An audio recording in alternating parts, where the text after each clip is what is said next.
এই যে ভাই চাচার বস। ও কাকু এদিকে আসেন। ভালো আছেন না? মানে মানে তেমন কিছু না। কম দিলেও তো না। আরে ভাই কি কইছে? ভাই কইছে যে দান করলে বেশি করে দান করো। তাকে আমরা বেশি টাকা দান করি। কিসের টাকা? রাখ, চা খাবেন, নাস্তা খাবেন না, সাথে সিগারেটও খাবেন। আমি সিগারেট খাই না। আচ্ছা যেটা খাওয়ার খায়েন। শুনুন আপনার সাথে আমার একটা গোপন কথা আছে, একটু চিপাই আসেন। আমার সাথে গোপন কথা এই বয়সে? কি চিপাটা কি? মানে এখানে বলো, এখানে বলেন।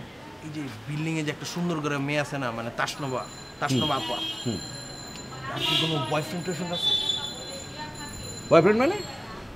ছেলে বন্ধু। ইংলিশটা বুঝেন নাই। সে খুবই ভালো মেয়ে। চাচা, আপনি বোঝেন না এই বিষয়টা। মানে আমাদের হাতে খুব ভালো একটা পাত্র আছে, 100% বিশুদ্ধ একটা পাত্র। এখন একটা পাত্রী সম্বন্ধে তো খোঁজ খবর নেওয়া লাগে, আর কেয়ারটেকার চেয়ে ভালো খোঁজ খবর আর কে দিতে পারে আপনি বলেন? ঠিক আছে, সেই জন্য এটা ঘুষ। না চা সিগারেট খাবেন? খাও। প্রথমত আমি সিগারেট খাই না। দ্বিতীয় কথা হচ্ছে যে আমি কেয়ারটেকার নই, আমি তাসনুবার বাবা। ক্লিয়ার? আঙ্কেল কাকু মাফ করে দেবেন। আঙ্কেল ভাই মিস্টেক হয়েছে, ভাই মিস্টেক হয়ে গেছে আঙ্কেল, সরি মিস্টেক না, সরি। তোমার টাকা তোমার কাছে রাখো। বুঝতে পারছো?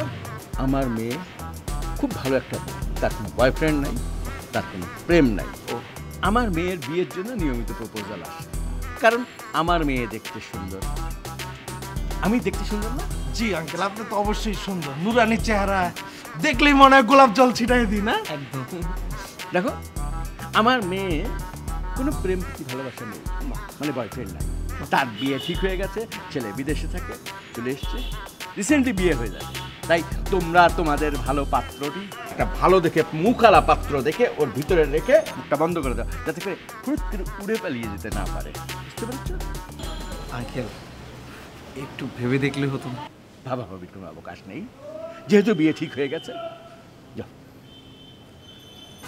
এক্সকিউজ মি, আপনি একটু পরিষ্কার জামা কাপড় তো পরতে পারেন, আমরা বিভ্রান্ত হই।